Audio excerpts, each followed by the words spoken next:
एउटा गाउँमा 4 जना मित्रहरू बस्थे। चारैजना एकदमै निकम्मा र मूर्खहरू थिए।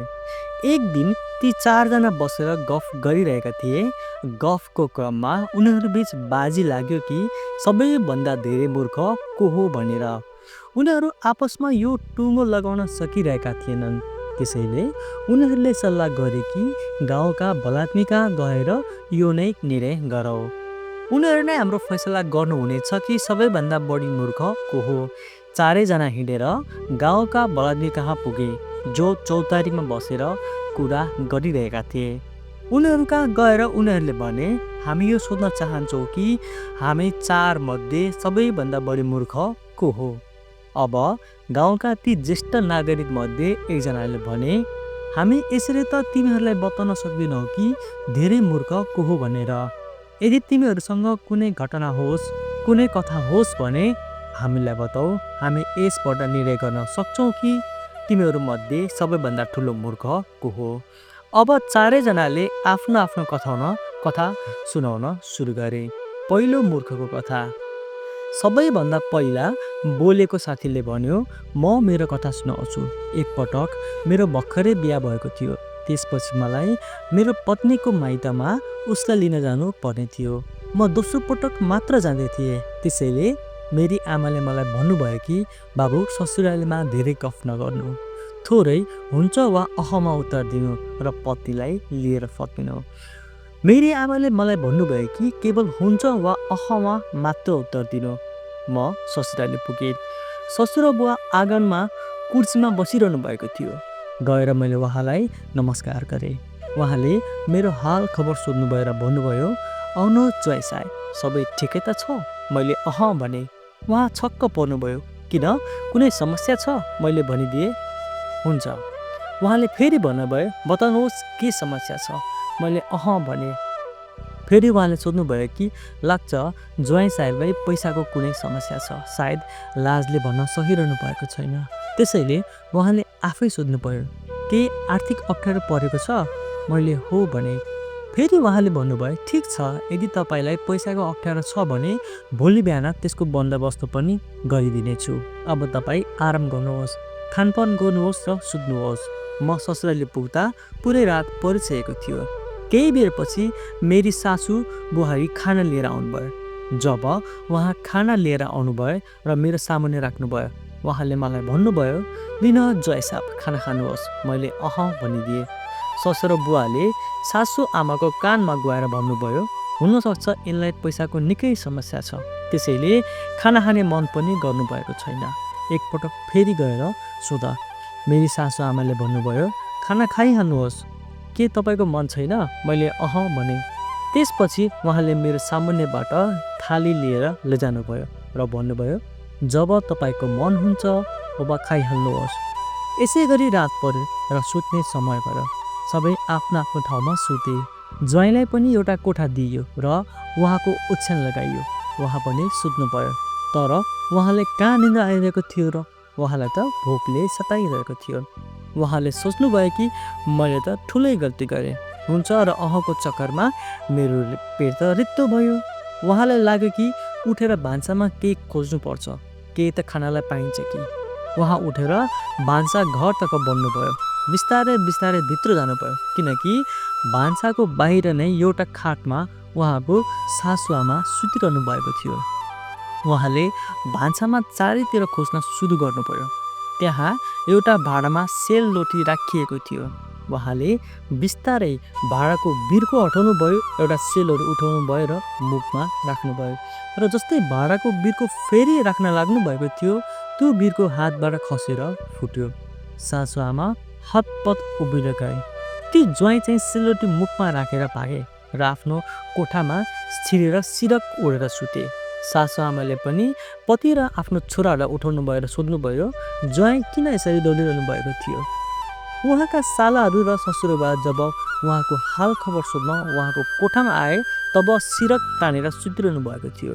उनीहरूले सिरक हटाएर उहाँलाई उठाए। तब देखे कि उहाँको मुखको एक भाग सुन्निएको छ। सासू आमाले भन्नुभयो, जाऊ छिट्टै यिनलाई डाक्टर कहाँ लिएर जाऊ। सालाहरू र ससुराबुवा हतार गएर ज्वाइँलाई छिट्टै डाक्टर भएको ठाउँमा लिएर गए। डाक्टरले ज्वाइँको सुन्निएको भागमा हात लगाए। जब सेलरोटी खसेर अर्कातर्फ गयो, डाक्टर छक्क पर्यो। उनीहरूले अर्कातर्फ हात लगाए, तब सेलरोटी बिचमा आयो।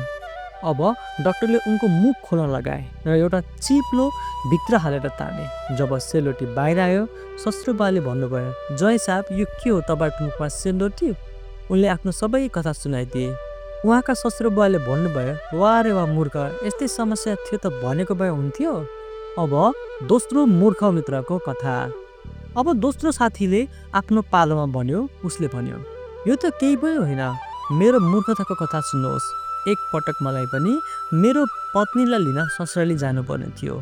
मेरी आमाले मसँग भन्नुभयो, बाबु, ससुरालीमा राम्रा नयाँ कपडा लगाएर जानु। मैले बजारबाट नयाँ कपडा लिएर आएँ र ती लगाएर अनि केही सामान लिएर ससुरालीको लागि हिँडेँ। पुग्दा पुग्दै मलाई साँझ पर्यो। ससुरालीको घर धेरै टाढा थियो। मैले सोचेँ कि त्यहाँ पुग्दा पुग्दै रात भइहाल्छ, मेरो नयाँ कपडा कसले देख्ने। त्यही नजिकै एउटा खेतमा एउटा घर बनेको देखियो र छेउमा एउटा सानो झुपडी पनि थियो। मैले सोचेँ कि यो झुपडीमा म आफ्नो कपडा खोलेर फेरौँ। आजको रात यहीँ बिताउँ, भोलि बिहान नयाँ कपडा लगाएर ससुरालीको लागि हिँड्छु। मैले त्यही झुपडीमा आफ्नो कपडा उतारेँ र टाँगिदिएँ र गन्जी मात्रै लपेटेँ। फेरि मलाई केही बेरपछि भोक लाग्यो। मैले देखेँ कि छेउैको खेतमा एउटा घर बनेको छ। किन त्यहीँबाट 2वटा रोटी मागेर खाउँ र रात बिताउँ। म गन्जी भने त्यहाँ पुगेँ। मैले आवाज लगाएँ, तर त्यो मूर्खलाई थाहा थिएन कि त्यो घर उसकै ससुरालीवालाहरूको थियो। जस्तो उसले आवाज लगायो, त उसको सासूले भनिन्, छोरी, लाग्छ कोही भोकाएको रोटी मागिरहेको छ, जा 2वटा रोटी र तरकारी लिएर उसलाई दिएर आ।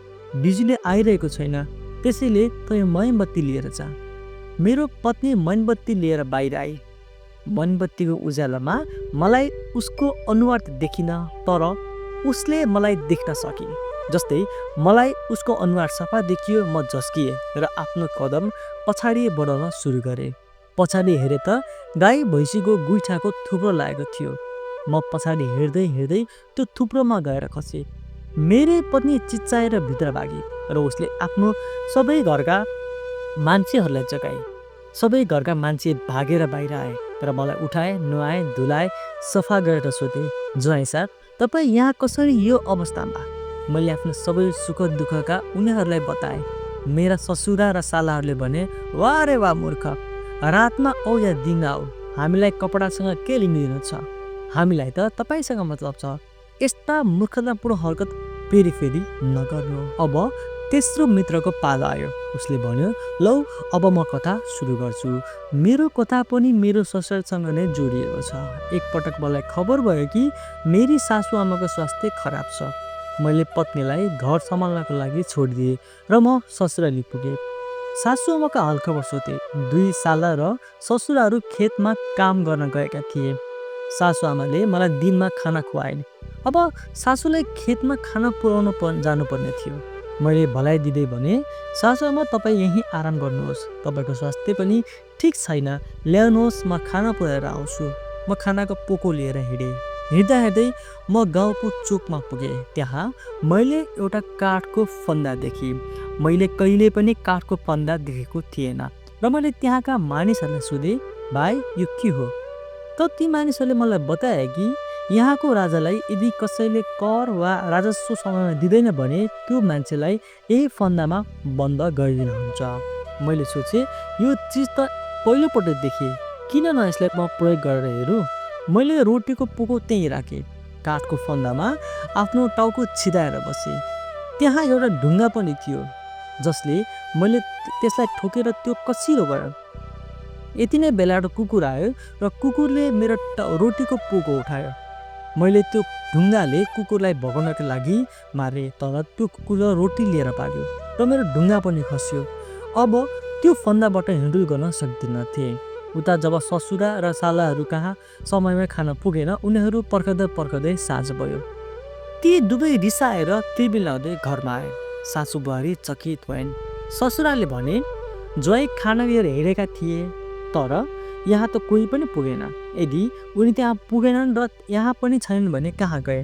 साला र ससुरा जब ज्वाइँलाई खोज्न थाले हिँड्दा हिँड्दै गाउँमा जो पनि भेटिन्थे उनीहरूसँग सोध्दै जान्थे। एक मान्छे भेटियो, उसले बताए कि तपाईँको ज्वाइँ त गाउँको चोकमा काठको फन्दामा अड्किएर परेका छन्। अब त्यो ससुरा जो थियो ऊ गाउँको मुखिया मान्छे थियो। उसले सोच्यो ज्वाइँले यस्तो के गल्ती गरिदिएर राजाले उनलाई फन्दामा लगाए।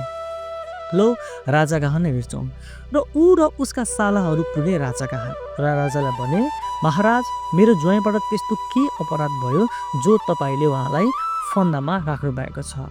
राजा पनि यो कुराबाट अनभिज्ञ थिए। उनले आफ्नो सिपाही कहाँ गएर सोधे। राजा उसको सिपाही ससुरा र साला सब मिलेर त्यहाँ चोकमा अड्किए। फन्दामा ज्वाइँले देखेर उनीसँग सोधे कि तिमीलाई फन्दामा कसले हाल्यो। उसले जो दिनभरिसँग उसँग आपत विपद भएको थियो सबै बताइदिए। सबका सब हाँसे र उसका साला र ससुरा उसमाथि खन्ने कि वाह रे वाह मूर्ख, यस्ता मूर्खतापूर्ण कुरा पनि गर्नु थिएन कि आफै फन्दामा गएर बस्नुभयो। यहाँबाट निकालेर उसलाई घर लिएर गए। अब चौथो मूर्खको कथा सुन्नुहोस्। यो तेस्रो मूर्खको कथाको नै समाप्त भयो। अब चौथो मित्रको पालो आउँछ। उसले भन्यो, मेरो कथा सुन्नुहोस्। मेरो पनि कथा ससुरालीसँग नै जोडिएको छ। एकपटक मेरो ससुरालीमा मेरो सालाको बिहे थियो। मेरो पत्नी बच्चाहरूलाई लिएर केही समय अघि नै आफ्नो माइत गइन् र म खेतीपातीको लागि काम सम्हाल्न घरमा बसेँ। जब बिहेको दिन आयो, एक दिन पहिले नै म जाने सोचेँ। म हतार हतार लुगा लगाएर ससुराली पुगेँ। बिहे दोस्रो दिन थियो। पहिलो दिन गायन वादन भइरहेको थियो र घरका मानिसहरू खाइरहेका थिए। मैले पनि खाना खाएर त्यसपछि सुत्ने तयारी हुन लाग्यो। तर जस्तै म सुत्न लागेँ मलाई याद आयो कि सुर्ती त आफ्नै घरमा बिर्सेर आएको छु। म त सुर्तीको लत लागेको मान्छे ठहरेँ। सुर्ती नखाएसम्म मलाई नै निन्द्रा नै लाग्दैन थियो। म लाजले उनीहरूसँग सोध्न पनि सक्दिनँ थिएँ। फेरि म आफ्नो पत्नीको पासमा गएँ। ऊ दुवै हात र दुवै खुट्टामा मेहन्दी लगाएर बसेकी थिइन्। मैले उसलाई एकतर्फ लिएर गएर आफ्नो कुरा बताएँ।